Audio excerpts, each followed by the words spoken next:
Je pense que c'est important de ne pas penser qu'on a la meilleure idée, qu'on est vraiment bon, puis d'être l'espèce de réalisateur incompris que les gens vont comprendre à un moment donné. Si personne ne te comprend, c'est que tu as encore du travail à faire. Fait que je pense qu'il faut vraiment jamais arrêter de travailler, puis je pense que c'est la clé du succès, le travail.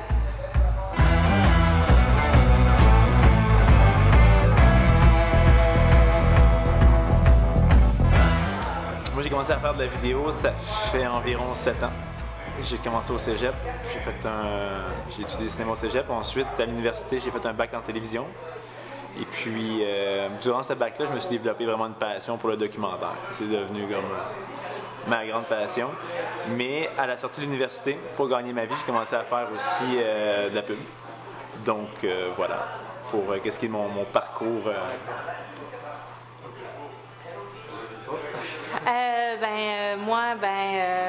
J'ai étudié en communication dans le but d'organiser des événements musicaux et d'animer. Je n'ai jamais organisé d'événements musicaux, mais j'ai animé et c'est en rencontrant Mathieu David que vraiment je suis tombée en amour avec le documentaire et puis on s'est mis à co-réaliser à ce moment-là. Dernièrement, j'ai réalisé mon premier film sur les selfies. Ça s'appelle Selfie. Et voilà. Et là, présentement, le projet qui est en cours, c'est notre long métrage documentaire sur la taverne Tracy, qui est la taverne de mon beau-père. La taverne actuelle, de lieu de tournage ici. Est-ce que vous pouvez me parler de ce projet-là? Donc c'est un documentaire, donc un long métrage. Qu'est-ce qui vous a inspiré cette histoire? Ça a commencé quand j'ai commencé à fréquenter Vanessa. On était venu ici, on faisait un petit vidéo pour les 50 ans de sa mère. Et puis je suis tombé dans ce lieu qui était tellement authentique avec André le tavernier, un peu bourreux, et puis des gens comme, tu sais, chaleureux, mais en même temps tellement typés. Et puis c'est une taverne de père en fils, c'est une classique. Puis il en reste quasiment plus au Québec. Puis c'est vraiment une taverne qui est en plein milieu d'un quartier ouvrier avec la communauté ouvrière. Puis je me suis dit, my God, on a un accès privilégié à ce lieu-là, fait qu'il faut en profiter pendant que ça existe encore. C'est un petit peu pour la mémoire collective que je décide de faire ça, puis pour le trip de réaliser un documentaire, style documentaire direct. Parce que c'est pas tout le temps, surtout pour ce genre de documentaire-là qu'on fait comme cinéma direct, il faut vraiment une clé, il faut vraiment un accès, il faut vraiment être capable de rentrer pour que les gens acceptent qu'on les suive avec la caméra, qu'ils acceptent qu'on leur pose des questions. Parce qu'habituellement, il n'y a pas de caméras qui sont admises ici. C'est vraiment des réguliers, c'est des gens qui viennent, qui n'aiment pas la caméra nécessairement. Fait qu'il faut les apprivoiser. Chez nous, ça a été le beau-père à Vanessa qui nous a permis ça. Je pense que les gens avaient confiance en nous parce que moi, ils m'ont vu grandir là, à la taverne. Puis le fait que André, le tavernier, dise oui, on embarque, on fait le docu, mais tous les clients ont suivi en même temps. Ça, c'est vraiment la clé du documentaire là, parce qu'il y a un lien de confiance super important qui est là. Fait qu'ils n'ont pas peur de nous finalement. Puis ça nous permet de boire des bocs tomates avec eux autres, puis nous-mêmes d'en apprendre sur eux. C'est un lieu vraiment unique où les gens sont uniques et ont des histoires. Puis souvent, c'est des gens qui sont marginalisés, qu'on voit comme des gars qui vont tous les jours à la taverne boire de la bière. Puis moi, c'est ça qui m'intéressait beaucoup là-dedans, le fait que ces gens-là, c'est pas des marginaux, c'est des gens bien normaux qui viennent ici parce qu'ils ont le goût de jaser, ils ont le goût de boire une bière. C'est comme leur moment de social de la journée après les dures heures à taverne. Puis moi, c'est ce qui m'intéressait à la taverne, ces hommes-là qui ont une carapace, qui sont un peu les hommes d'une autre époque, si on veut. Là. Eux, ils disent pas « je t'aime » aux 3 secondes, puis c'est ça. Le documentaire aussi, il va déboulonner les mythes. Pour ajouter à ce que tu as dit, Vanessa, c'est que c'est des gens qui sont marginalisés, oui, qui sont jugés, puis nous, on va montrer que derrière ces jugements-là, que c'est pas juste des gens qui viennent se saouler, au contraire, hein, c'est des êtres humains avec des ambitions, ils ont peut-être des trucs pour certains qui n'ont pas fonctionné, puis au contraire, il y en a d'autres que c'est tout à fait normal, c'est des gens qui viennent ici pour parler. Ouais. Des gens aussi, des fois, qui sont tout seuls. Ici, c'est un lieu de rencontre, ici, tu arrives, puis automatiquement, tu as 20 amis, on les voit pas, mais à l'arrière, sur la terrasse, c'est un petit peu ça. Ils viennent tout seuls, ils reviennent en arrivant de travailler. Puis les gens arrivent déboulonner les mythes. Les gens arrivent seuls ici, ils n'arrivent pas en gang. Tu arrives, tu t'assois à table, puis chacun a sa table, puis tu te fais des amis. Puis tu bois la même bière. Oui, la tradition. C'est la tradition Parce qu'ici, c'est une vraie taverne, ils ne se vendent pas de phare, ils ne se vendent pas de vin, ils se vendent que de la bière. Il n'y a pas de machine à sous non plus. Fait que ça fait vraiment que c'est un lieu rassembleur. T'sais, les gens ne viennent pas ici pour flober leur paye dans une machine à sous puis boire de l'eau. Ils viennent ici boire une grosse puis jaser. Il y a un côté social où les gens peuvent se rencontrer, Ouais. ils ont leur vécu, et ils sont pas nécessairement, ils cherchent pas quelque chose, mais ils sont là pour chercher du contact. Ouais, contact humain. Puis un endroit où ils sont pas jugés, parce que tous les gars, ils ont leur histoire, mais personne ne juge personne. Tu arrives ici avec le bagage que tu as, puis tu bois de la bière, tu jases, puis tu dis des niaiseries. Puis je tiens à le répéter quand même, parce que un intérêt du tournage, c'est vraiment la taverne traditionnelle, Ouais. classique. Des de vraies tavernes officielles avec le permis de taverne dans un quartier ouvrier. Ouais. Il n'en reste pratiquement plus au Québec. Donc on est chanceux, on a accès à une des dernières. Merci de nous avoir donné le lieu de tournage. Ouais. C'est vraiment le lieu de tournage de. Ça, documentaire. c'est notre taverne, ça. Ouais, ici, C'est- avec le mur en bois Ouais. qui date de l'époque du père du propriétaire, c'est une taverne qui s'est transmise de génération, de père en fils. La décoration a à peu près pas changé. Ben, elle n'a pas changé. C'est les mêmes frigidaires depuis 1950. Là. Ouais. Fait que ça donne une idée. Ouais. Vous êtes en plein tournage. Tel. Même si c'est pas fini, dites-moi quelle charge de travail a représenté l'élaboration du film. Quoi? Quelle charge de travail a représenté l'élaboration ok. du film? Et est-ce que vous avez eu recours au système de la débrouille? La débrouille, c'est quoi ça? C'est du get by. Du get, je On se comprends. débrouille. Débrouiller, Oh, essayer ben oui, mais moi je pourrais essayer d'avoir un. Financièrement, tu demander à un copain de nous donner un coup de main, de nous aider. Ok, ok, Ouais, ok. c'est tout le temps comme ça. Tu peux commencer, je vais enchérir, puis je pourrais parler aussi d'anciens projets qu'on a. Ouais. Oui, par J'ai exemple. tout le temps eu des coups de main de tout le monde dans mes projets, ça c'est ça. Ouais. Donc le documentaire là il n'est pas fini, vous avez fait une partie j'imagine. L'élaboration de ce documentaire là, ça a été dur, vous nous expliquer un peu. Ben, l'élaboration du projet documentaire Taverne Tracy, ça part de loin, ça part il y a 3 ans, le temps de faire la recherche, de se mettre vraiment à la planche à dessin. Après ça, c'est de faire les premiers contacts avec la caméra, puis les gens, voir s'ils sont à l'aise, s'il y a du jus, si ça marche, tu sais. Fait que il y a tout ce temps-là. Il y a aussi toutes les périodes à chercher du financement. Ouais, c'est fait qu'on peut le dire quand même, on a approché des producteurs qui ont été hyper intéressés par le projet. Qu'est-ce qui nous a mené à déposer? Parce que je sais pas si le film va s'adresser pour des Français ou ça s'adresse à la francophonie en général, mais je peux le mettre en contexte. Ici, le cinéma fonctionne seulement à cause du financement. Et puis il y a un programme qui nous convenait qui s'appelle Jeunes créateurs. Puis il y a des producteurs qui ont trouvé notre projet génial, ils nous ont demandé de faire une bible de réalisation. Et puis ils disaient que ça aurait pu cadrer 100% avec le programme Jeunes réalisateurs qui aurait subventionné le film. Donc on a fait un premier dépôt qui n'est pas assez proche, mais c'est des heures de travail. On a eu du feedback positif par rapport au premier dépôt, mais peut-être pas assez. Puis récemment, on vient de faire un deuxième dépôt qui a échoué aussi. Mais attends, moi je dirais que dans le premier dépôt, on a travaillé fort et ils nous ont quand même demandé de redéposer notre projet une deuxième fois. Ce qui était quand même positif. Mais la deuxième fois, on ne sait pas ce qui s'est passé, mais là, il était vraiment négatif face à notre projet. Entre le premier et le deuxième, vous avez apporté des corrections? Ouais, Oui, beaucoup de corrections. vraiment. Entre le premier et le deuxième dépôt, là, c'est vraiment beaucoup de travail. Ben, c'est 1 an entre les deux dépôts.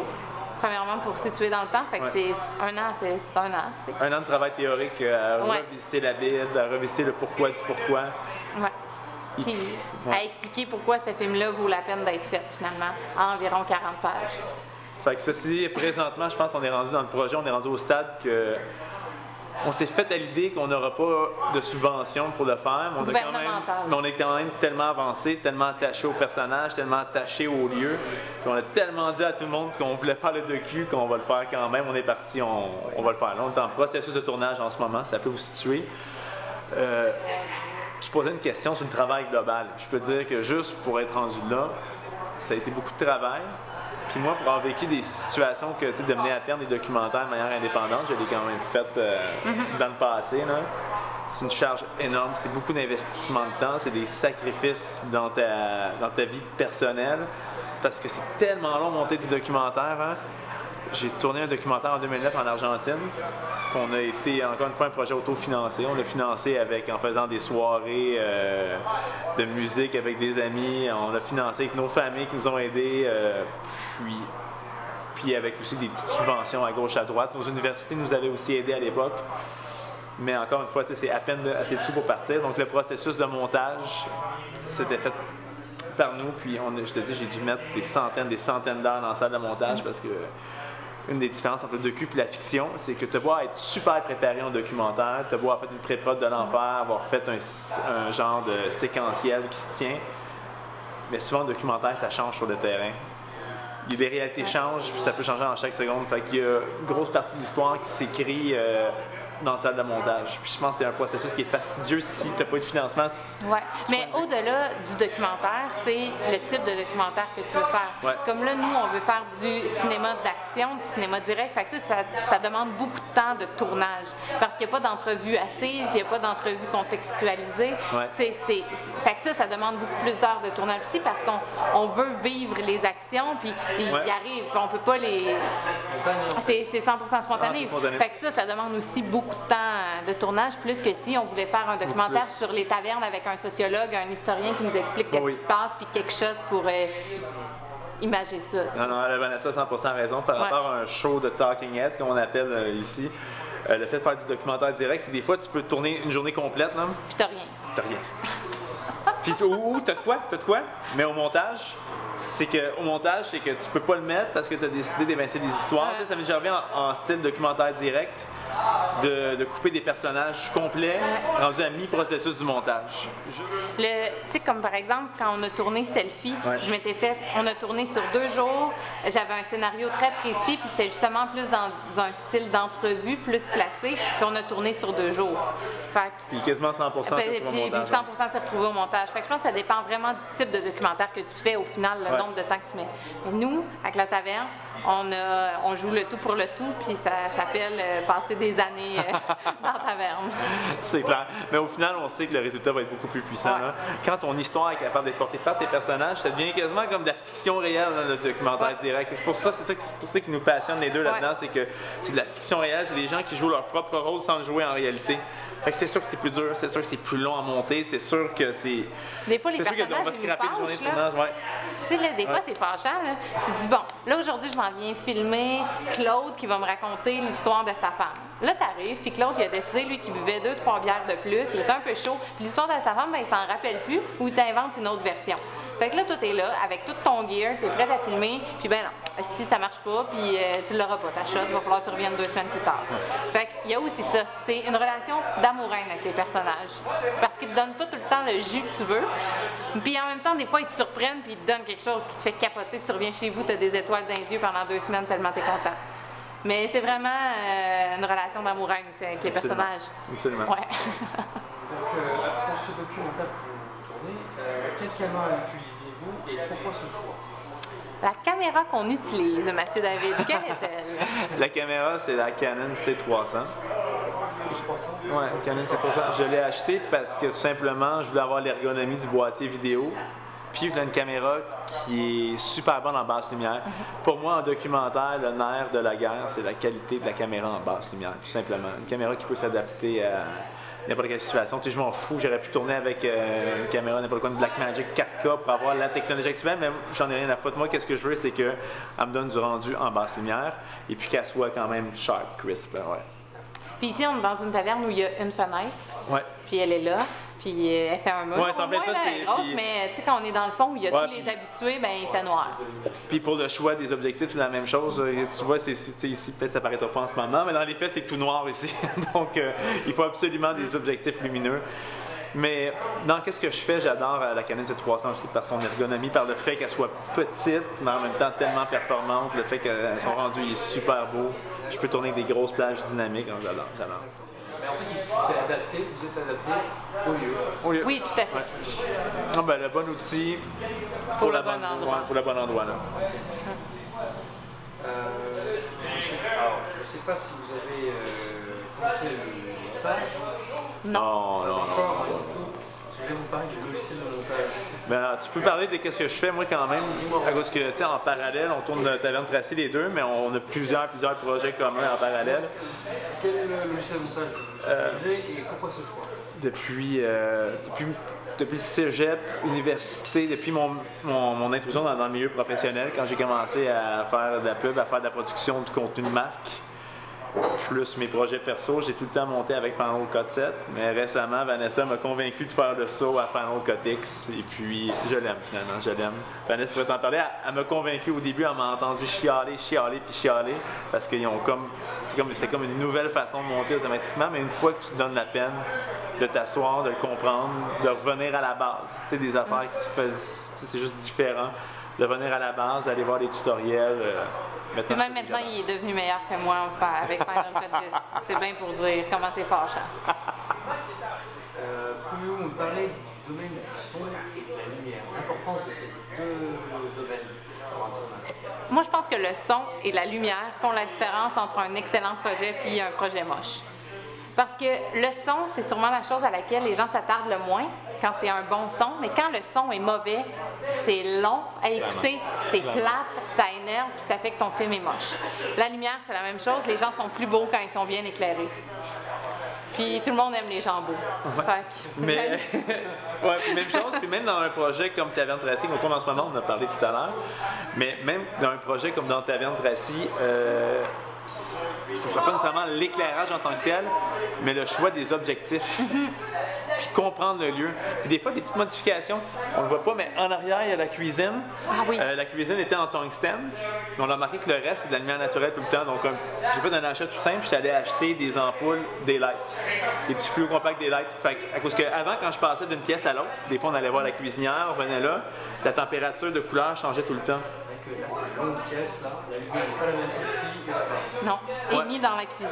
Mais j'ai uniformisé la lumière de la cuisine avec le reste. C'est un petit achat, ça m'a coûté 30 $ canadiens, mais maintenant je peux passer d'une pièce à l'autre le jour sans jouer après mon white balance tout le temps. Puis, alléluia! Ça t'a coûté 30 $ canadiens. Ouais, mais tu peux donner une idée, hein?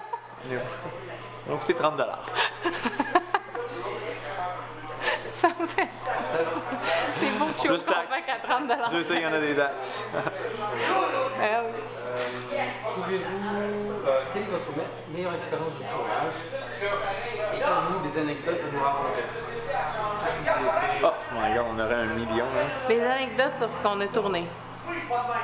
Des projets qu'on a fait ensemble en commun? De tout, même solo, et même ensemble. Si vous avez, Donc toi, Vanessa, quelle est ta meilleure expérience de tournage? J'y pense. On a tellement eu, on a travaillé ensemble longtemps. Un des premiers contrats qu'on a eu en commun, c'est quand on a fait notre entrée dans le monde de la publicité. On avait été embauché chez Sidley pour faire du contenu de marque pour la SAQ, Société des alcools du Québec. Ils faisaient leur entrée dans les réseaux sociaux. Et puis nous, on nous a commandé des capsules vidéo que Vanessa animait puis que moi je réalisais. Donc, juste là-dessus, on a fait au moins 300 vidéos ensemble de SAQ là. Qui parle d'accord 20 mai. T'as-tu une bonne histoire? Mais c'est ça, j'ai des anecdotes, mais tu sais, comme par exemple, mais si, en tout cas, bref, je vais la raconter, puis à la limite, tu la prends pas. Mais en fait, c'est qu'à un moment donné, on filmait, et puis là, les gens ont des micro-cravates. Et là, les gens oublient parfois qu'ils ont un micro-cravate allumé sur eux. Donc, on a entendu des choses assez croustillantes et on a aussi entendu beaucoup de personnes aux toilettes. Bon, OK. Ouais, mais c'est pas une anecdote de documentaire. Non, ouais, mais sinon, je peux en compter une. Moi, j'en ai eu plusieurs.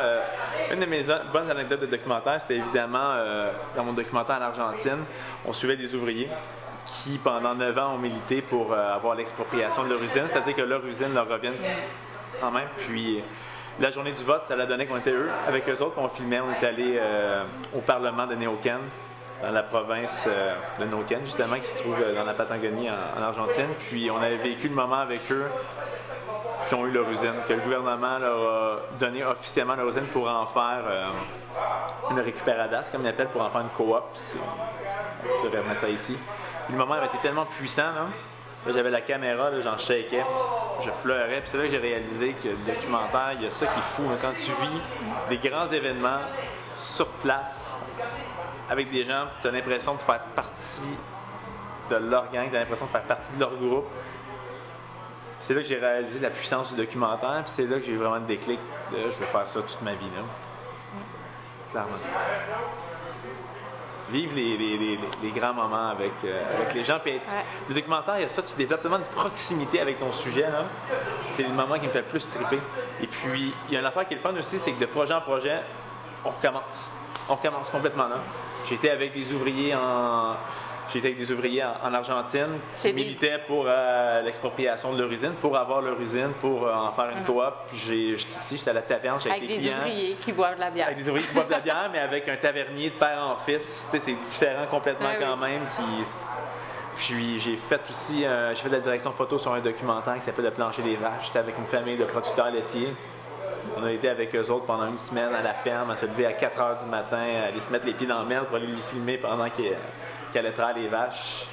C'est de fois en fois, on dirait qu'on découvre des nouveaux univers. Puis de fois en fois, j'ai comme l'impression de faire partie de leur monde. Même si c'est juste une petite entrée, c'est juste une petite parenthèse dans leur monde. Le temps que je suis là, le temps que je tiens la caméra, là, chaque fois j'en ai des frissons. Chaque fois. Mais même chaque fois qu'on vient passer du temps ici, on quitte Montréal, on s'en vient ici à se retracer dans notre petite taverne, on dirait que c'est une dose d'authenticité que, pour ma part, je retrouve nulle part ailleurs. C'est comme la meilleure manière de m'ancrer les pieds au sol. Tu te sens vraiment, en contact avec du vrai monde, puis que ça te replace toi-même à la bonne place. T'sais. Quand tu as plein de préoccupations de merde, ben tu viens tourner, puis on dirait que ça te remet vraiment les idées à la bonne place, puis une bonne vision du monde. On dirait, c'est ça. C'est comme une dose d'authenticité que tu viens chercher que je serais pas capable de trouver ailleurs. Oui, clairement, comme tu dis, ça remet les pendules à l'heure par rapport à notre vie dans une grande ville active avec nos petits soucis. Puis même quand je fais de la vidéo, quand je fais de la vidéo corpo, c'est le fun, j'aime ça. J'aime tout le temps ça, faire des belles images, j'aime tout le temps ça, filmer, j'aime tout le temps ça, monter, puis voir que chaque fois ça fonctionne au final, mais c'est jamais le même trip que quand on fait du documentaire, c'est jamais la même chose. Non. Chaque projet est une aventure différente, chaque fois, tu découvres des trucs. Et c'est pour ça que tu as toujours envie de refaire d'autres projets. Et je voulais vous revenir sur d'où est née votre passion de faire, j'imagine, par rapport au cinéma, et après vous avez fait des documentaires. Donc je disais, donc vous avez la passion du documentaire. J'imagine que tout petit, vous avez vu des films, tout ça, et vous avez entretenu, vous avez voulu participer à des projets artistiques. Expliquez-moi un peu tout ça. Votre passion. Moi, à l'adolescence, j'étais une fan de théâtre et d'improvisation. Après ça, j'ai étudié en com. J'ai le goût d'organiser des événements et d'animer. Et c'est vraiment l'animation qui m'a amenée au documentaire parce que quand on anime, on est avec un invité puis on veut sortir le meilleur de lui. On veut lui poser les bonnes questions, on veut le faire rire, on veut le faire sourire, on veut qu'il paraisse bien. C'est vraiment la rencontre avec quelqu'un. Et dans le documentaire, je retrouve la même satisfaction en étant en arrière de la caméra, en posant des questions puis en étant tellement fière d'aller chercher le jus que je veux aller chercher. Fait que c'est l'animation qui m'a amenée au documentaire et ma rencontre avec Mathieu David. C'est vraiment ça qui a fait le bon mix pour moi. Moi, ce que j'aime dans le documentaire, c'est raconter des histoires, mais par les personnages. C'est vraiment mettre l'humain de l'avant. Ouais. De mon côté, j'ai tout le temps su que j'avais comme la sensibilité pour des films particuliers. Je me souviens quand j'étais jeune, j'avais trippé sur les films de Paul Thomas Anderson, Pierre Magnola, j'avais trippé sur les films de Terrence Malick comme La mince ligne rouge. Puis c'était mon arrivée au cégep. Je me cherchais un petit peu à l'école avant, j'étais pas très bon avant le cégep à l'école. Pour de vrai, j'ai eu de la difficulté. J'ai fini mon école aux adultes, mais à partir du moment que j'étais arrivé au cégep, que je suis tombé en vidéo, en cinéma, je allais faire des films. Dans mes cours, my God, c'est même pas de l'école, c'est du plaisir pur. C'est là que j'ai vraiment commencé à être passionné pour la vidéo. Puis c'est là que j'ai su que j'allais faire ça de ma vie. Puis à l'université, ensuite, ça a vraiment concrétisé. Quand j'ai été accepté dans le bac en télévision, j'ai pris la passion du cégep, j'ai pris la passion de ce qu'ils nous ont enseigné. C'est-à-dire, au cégep, on voyait plus les courants cinématographiques. C'était plus théorique quand même, mais ça a été fun parce qu'on a vu plein de réalisateurs top, on a vu plein de films, on a été vraiment comme, si on veut, on a une culture béton au niveau du cinéma, que ça part du début du cinéma jusqu'au cinéma contemporain.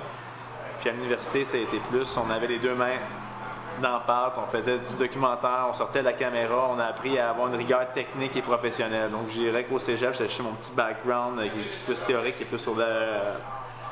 si on veut, qui est plus sur le fond. Puis à l'université, je suis allé chercher la forme. J'ai vraiment mélangé les deux. Puis c'est né de ma passion. Puis depuis, je fais de la vidéo pratiquement tous les jours. Hein. Pratiquement tous les jours. C'est mon métier. Est-ce que vous arrivez à vous caler de votre passion? Quand tu m'avais dit oui, moi, avec le projet à côté. Ben, j'ai une passion qui est de la vidéo. Ça serait faux de dire que j'ai pas ma passion. Parce que, comme je disais tantôt, oui, c'est sûr, c'est plus noble dans juste faire du documentaire, c'est plus noble juste faire du cinéma d'auteur, mais c'est pas assez dans mon cas pour vivre. Mais je gagne très bien ma vie en étant réalisateur, directeur photo, monteur. Ça fonctionne très bien à ce niveau-là. Puis, c'est tout le temps des projets top. J'accepte de faire du corpo, mais j'ai choisi tout le temps. À titre d'exemple, je peux te dire, on devrait faire une série en ce moment pour le Jour de la Terre. Oui, c'est du produit de marque, mais ça reste le Jour de la Terre.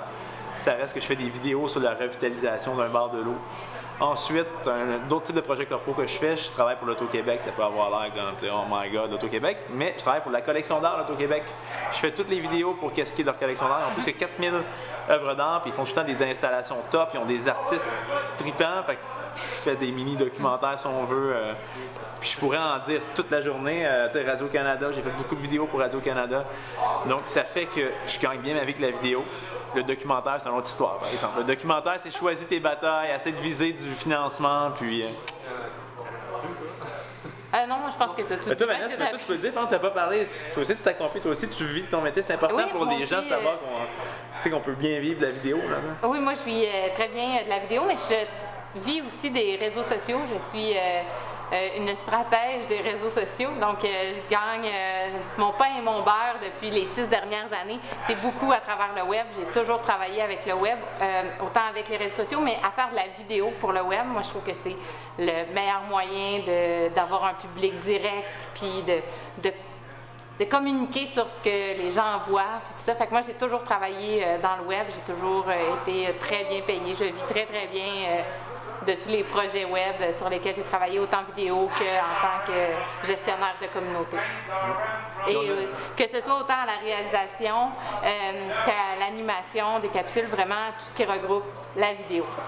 Puis on peut le dire, on a eu un timing intéressant. Quand on a fini l'école, a eu l'émergence de la vidéo sur Internet et puis l'émergence des réseaux sociaux.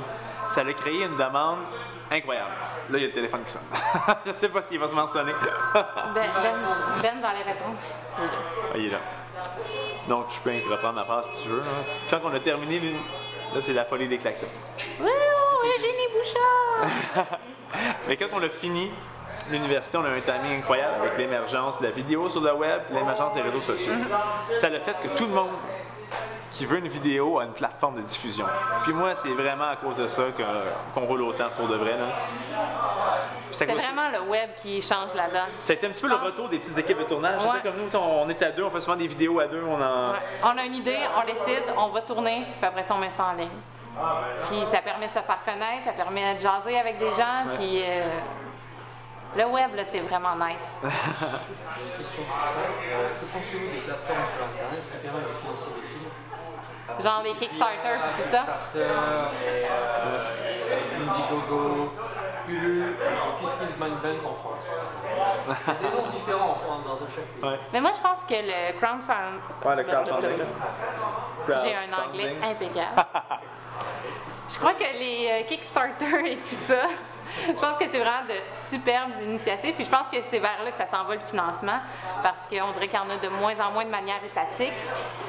Mais nous, on n'a pas encore expérimenté les Kickstarter et les Indiegogo, tout ça. Fait que moi, j'ai pas d'opinion directe par rapport à ça, à part que c'est très le fun pour les gens qui l'utilisent. Puis je pense que l'avenir est là, à quelque part, que les gens vont s'autofinancer pour des projets dans lesquels ils croient, que ce soit autant pour de la musique, des films, de l'art visuel, un nouveau resto qui ouvre dans un quartier, une épicerie d'aliments santé ou peu importe. Là. Je pense que tout va partir de là. Ouais. Moi aussi, j'ai pas d'opinion par rapport au fait que je l'ai pas utilisé. Je peux pas dire sur qu'est-ce que je fais moi, mais mon opinion générale sur la chose va ressembler à celle de Vanessa. C'est vrai. Qu'est-ce qui est le fun, c'est que c'est ça, ça te permet justement de faire. On a vu des preuves avec des films qui ont gagné aux Oscars, aussi un court-métrage documentaire. Mais une affaire qui est fun aussi, c'est que le crowdfunding, qu'est-ce que ça peut faire? Ça peut, les gens qui ont investi vont vouloir voir le film, vont vouloir en parler, vont vouloir dire moi j'ai mis des sous sur ce film-là. Fait qu'en même temps, ça fait un outil de promotion hyper intéressant, ça crée de l'engagement. Je pense que c'est la grande force. Encore une fois, c'est la magie du web. La magie du web.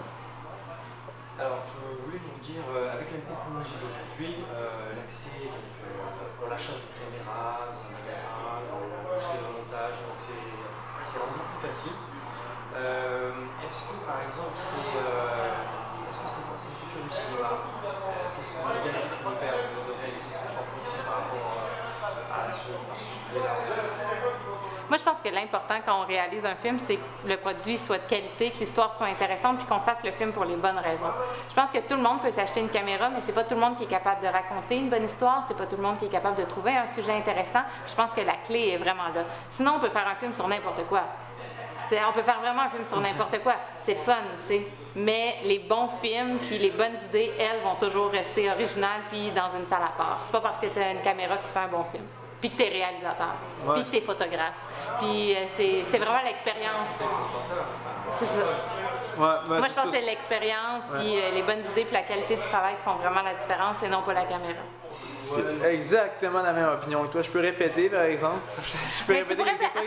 Non, mais moi, j'ai une idée. Parce que tu pourrais parler du côté technique. Parce que des caméras, c'est pas tout le monde qui manipule ça comme il faut. Elle disait que, en fait, ce qui va primer par rapport au reste, c'est l'histoire. C'est une bonne histoire. C'est ça. Et pas parce qu'on a une technologie de pointe que ça va réussir à faire un bon film. Non, mais la preuve, il y a plein de films qu'on va voir en salle qui sont des vrais flops. Puis il y avait du budget, puis il y avait des grosses caméras, puis c'est pourri. Fait qu'il reste. Le contraire est aussi vrai. C'est ça. Donc, puis il y a des gens qui n'ont pas d'argent, puis qui sont super pauvres, puis qui font de superbes films. Fait qu'il reste que la clé du succès, c'est d'avoir une bonne idée, d'être compétent, puis d'y travailler fort. Oui, parce que maintenant, c'est ça, la diffusion est rendue possible. Comme tu disais, les accessoires sont moins chers. Encore, faut-il, ils sont moins chers, mais il faut bien s'en servir quand même, malgré tout. Ça prend quand même des connaissances de base. Puis, pour ceux qui disent que l'avenir de l'Internet, c'est rien que les gens qui. Pas l'avenir de l'Internet, mais l'avenir du cinéma, c'est juste des gens qui vont s'acheter des trucs, qui vont déposer ça. C'est pas ça du tout non plus. Là. Mais non. Pas tout le temps rester quand même. Les managers, tout le temps rester aussi des gens qui savent faire de la vidéo. C'est pas donné à tous. Ça prend, à mon avis, pour faire de la bonne vidéo, ça prend quand même une formation, pas nécessairement une formation académique, mais il faut que tu t'aies attardé à la chose, il faut que tu t'aies intéressé à décrypter des scénarios, à la forme, mettons, à la forme, au fond. Même chose pour du doc. Faut que les mécanismes du documentaire, il faut que tu t'intéresses à ça, sinon ça sera jamais bon. Il faut que tu saches aussi donner un sens à tes images. Oui. Parce que, des couchers de soleil, c'est vraiment beau. Mais imagine si dans ton film, tu as juste des couchers de soleil. C'est beau. Tout le monde va dire que c'est beau, mais ça va être pourri. Que pensez-vous du cinéma français actuel? Le cinéma français actuel. Qu'est-ce que tu penses? Actuel égal, là. Je me demande, c'est quel le dernier film français? C'est quoi le dernier film français que j'ai vu? Je dois avouer qu'on est très patriotique, on consomme beaucoup de cinéma francophone québécois. Mais on écoute aussi des films français. Je pense que le dernier film français que j'ai vu, c'est LOL. Je l'ai même pas vu. T'as vu là, le film? T'as vu ça? J'ai-tu vu ça? Je l'ai peut-être pas vu. J'ai peut-être vu non, c'est quel dernier film français qu'on a vu? Moi, j'ai vu... non, mais moi...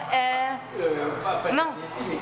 Que pensez-vous de l'état général du cinéma français? Français, pas francophone. Quand j'en vois, j'aime bien. Si vous pouvez dire sur le cinéma ici au Québec, vous pouvez, bien sûr. Moi, je vais te laisser parler du cinéma au niveau du cinéma français, moi, j'en ai vu quand même plusieurs. Puis, j'ai bien aimé règle générale, mais je pense que ce qui sera en moi, ça va être quand même la crème de la crème. Hein. C'est-à-dire le film moyen, machin, qui n'a pas trop marché en France, ne doit pas nécessairement se rendre ici. Puis ça dépend du cinéma français en général. Je trouve que c'est large. Hein. C'est ce qui est... Ouais. Film que j'ai bien aimé. Comment il s'appelle le réalisateur-acteur Mathieu Almaric? J'ai bien aimé tourner. Chaque fois qu'il est dans quelque chose, je trouve que ça fonctionne. Aussi, dans Scaphandre et le papillon, c'est américain, mais c'est quand même en français. Puis tourner sur une histoire d'un français, ça, j'ai adoré. Moi, mon film préféré français, c'est Le premier jour du reste de ma vie. Ouais. C'est vraiment mon film français préféré. C'est ça, c'est des films. Je l'ai écouté des dizaines de fois. Mais c'est sûr que ça doit être des gros blockbusters en France et tout ça. Mais en plus, il y a un acteur québécois dedans. Ouais.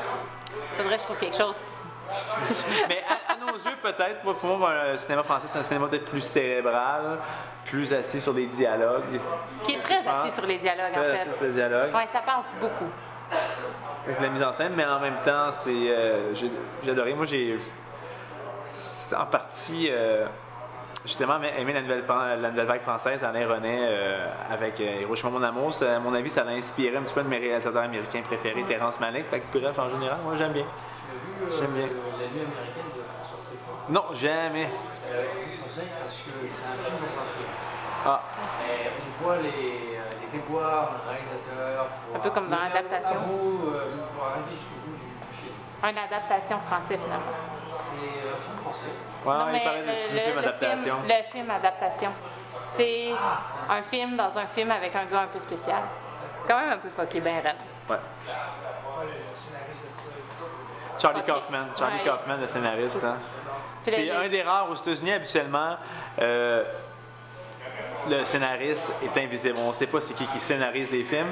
Mais dans le cas de Charlie Kaufman, chaque fois qu'il scénarise un film, le film est signé. Charlie Kaufman il est plus important que le réal, qu'est-ce qui est absolument rare. C'est un des scénaristes américains les plus connus, les plus effectifs.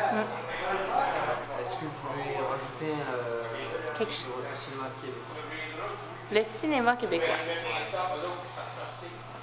Le cinéma québécois, c'est... Joker, ça? Ah non, moi j'adore, c'est rien que je voulais laisser répondre. Je peux me lancer. Lance-toi. Je me trouve privilégié d'avoir une industrie du cinéma québécois. Et puis ça va passer par le financement. Je sais que par certaines personnes, c'est mis en doute, mais il faut absolument que ça reste un beau petit laboratoire. Malheureusement, les films en salle, surtout depuis quelques années, on dirait qu'on retombe dans un creux de vague. On dirait qu'ils n'arrivent pas à attirer les gens. C'est des films qui sont souvent... ils sont des prix à l'international, mais ici, c'est vide. Il faudrait peut-être trouver une recette, une harmonie pour que les gens aient le goût d'aller le voir. Pour moi, c'est une tristesse infinie que les gens n'aillent pas voir nos films, parce que moi, je l'aime bien. Je trouve qu'on fait un beau cinéma qui est sensible, qui est près des gens, qui est plein de vérité. Mais il y a vraiment une espèce de creux entre les espèces de blockbusters québécois et le cinéma d'auteur. On dirait qu'il n'y a pas de juste milieu, puis que les deux, ils vont jamais à la rencontre l'un de l'autre, et les gens qui écoutent les blockbusters québécois vont pas à la rencontre du cinéma d'auteur. Ça, moi, je pense que les gens doivent encore plus s'intéresser à notre cinéma. Ouais. Puis, mais c'est le fun parce qu'au Québec, c'est vraiment expérimental. Tu peux essayer n'importe quoi. Puis il va toujours avoir un public. Des fois, ça va être 12 personnes, mais quand même, tu vas trouver ton public. Ça, c'est le fun. Les gens, ils s'encouragent, puis il y a beaucoup un côté patriotique. On est toujours bien fiers de notre Xavier Dolan quand il va flasher à Cannes. Avec qui souhaiteriez-vous travailler si vous en avez la possibilité? Moi, j'aimerais ça travailler avec Michel Lavaud, qui est le directeur photo sur le démantèlement, parce que j'ai capoté sur les images. Et les images m'ont touchée profondément. Oui, les dialogues étaient forts, mais les images étaient pleines de sens, puis m'ont resté dans la tête. J'y ai pensé souvent après avoir vu le film. Puis ça, je trouve que c'est une grande force quand des images te reviennent en tête et que tu y repenses au film après. Fait que moi, j'aimerais ça travailler avec lui. Ces images m'ont beaucoup parlé. Moi, je serais porté à dire, j'aimerais ça être sur un set avec Pods, mais pas Pods au cinéma. Pas en télé. Je trouve tellement qu'il est intéressant en télévision, qu'il amène une esthétique. Oui, des fois c'est gros, mais c'est pas grave. Je trouve ça le fun, même si c'est gros. J'aimerais voir comment il travaille, puis comment il fait pour avoir ce rendu-là au final. Qu'est-ce qu'il dit à ses acteurs, qu'est-ce qu'il dit à son DOP. J'adorerais voir Pod en action live. Moi, ce que j'aimerais aussi, c'est filmer je fais mon film.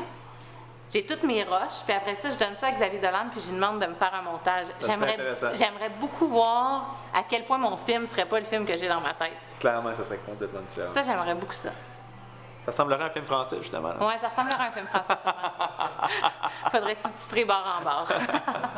D'ailleurs, Taverne Tracy, on va devoir le sous-titrer. Ça, on veut pour l'international. Même au Québec, même à Montréal, les gens ne comprennent pas quand ils parlent. En français. En français. C'est un film qui est en français, qu'on va devoir sous-titrer en français. Ouais. C'est cher. Donc, quels sont vos souhaits en tant que réalisateur sur le court, moyen et long terme? Court terme, terminer Taverne Tracy. Tout à fait. Moyen terme, j'adorerais retourner faire un documentaire à l'étranger. Puis long terme, continuer à faire de la vidéo toute ma vie. Moi aussi, court terme, terminer Taverne Tracy. Long terme, j'aimerais avoir la reconnaissance de mes pairs pour pouvoir faire des projets de longue haleine et vraiment m'installer en tant que réalisatrice. C'est mon plus grand souhait, avoir vraiment que... C'est ça.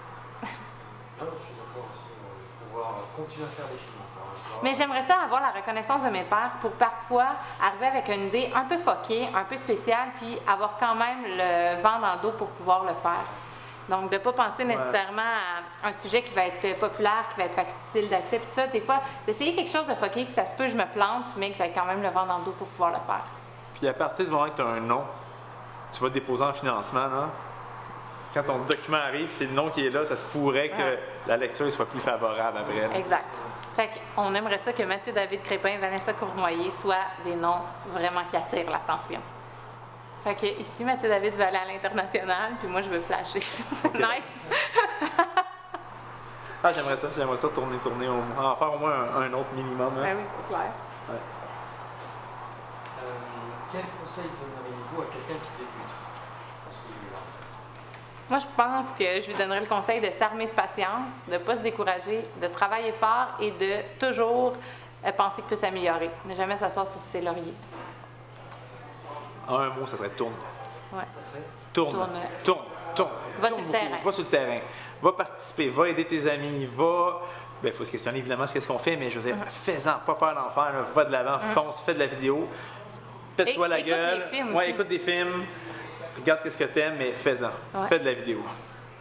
Je pense que c'est important de ne pas penser qu'on a la meilleure idée, qu'on est vraiment bon, puis d'être l'espèce de réalisateur incompris que les gens vont comprendre à un moment donné. Si personne ne te comprend, c'est que tu as encore du travail à faire. Fait que je pense qu'il faut vraiment jamais arrêter de travailler, puis je pense que c'est la clé du succès, le travail. Prendre la critique aussi. Il faut prendre la critique, ça c'est clair. Des fois, c'est pas évident, mais prendre la critique puis bâtir là-dessus, à cause que tu vas te faire démolir plus qu'une fois. Surtout en vidéo, c'est vraiment quelque chose de subjectif. Hein? Ouais. Mais il faut jamais lâcher, il faut continuer à tourner tout le temps. Puis il faut faire confiance à notre instinct aussi, surtout en documentaire. Moi, ça s'applique surtout au documentaire, en tout cas. Je pense dans la vie en général, mais c'est vrai que oui, dans ce milieu-là. Ouais. Quel est le film que vous avez particulièrement aimé ces derniers temps et pourquoi? Mathieu David. Ben moi, je vais revenir à un film que j'ai vu l'année passée dans le cadre des Rendez-vous internationaux du cinéma documentaire à Montréal, le RIDM. Donc, le film qui m'a marqué récemment, en tant qu'amoureux du documentaire, c'est définitivement Only the Youngs. Un petit documentaire fait par un couple qui sortait de l'université en Californie. Hein. Tellement bon, tellement profond. On suit 3 jeunes adolescents dans leur errance dans la banlieue californienne. Puis je trouve que c'est comme mon idéal de documentaire. Là. Si j'en fais un comme ça un jour, là, je peux mourir en paix. Moi, mon film qui m'a le plus marqué, j'en ai parlé un peu plus tôt, c'est Le Démantèlement. C'est une fiction. Ça m'a profondément touchée parce que ça rejoint un peu Taverne Tracy. Ça met des hommes d'une autre époque qui sont tout pognés avec leurs émotions. Ils ne savent pas comment s'exprimer. Puis moi, je trouve qu'il y a tellement quelque chose... je trouve qu'il y a quelque chose de fabuleux dans la retenue. Quand il se dit rien, puis il se passe quelque chose. C'est le truc qui me touche le plus. Je sais pas. C'est dans... On dirait que tu dis, hey, mais dis-le, ça va bien aller. Quand tu vas t'exprimer, après, là, tu vas pouvoir aller de l'avant, mais il sera jamais capable. Puis je trouve que ça me fascine, ça me touche. Puis j'ai beaucoup aimé ce film-là pour ça. Puis ça me faisait penser à La Taverne aussi, cette espèce de retenue-là. Ouais. Il est sorti cette année. Il est sorti, en 2013. 2013, on l'a vu récemment. Il est sorti en 2013. Mais moi, on aurait dû aller le voir au cinéma. On aurait dû aller le voir au cinéma. Mais on l'a écouté, on l'a loué. On l'a loué.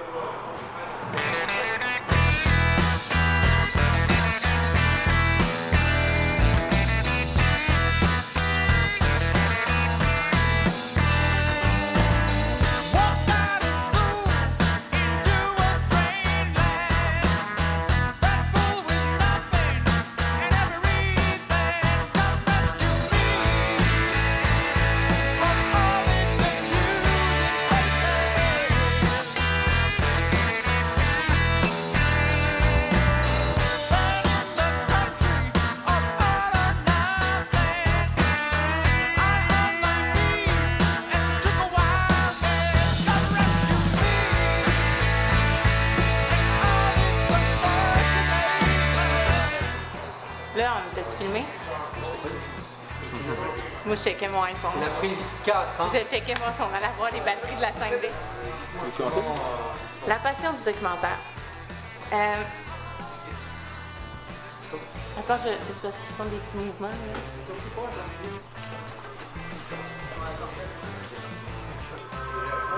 Le téléphone est sonne.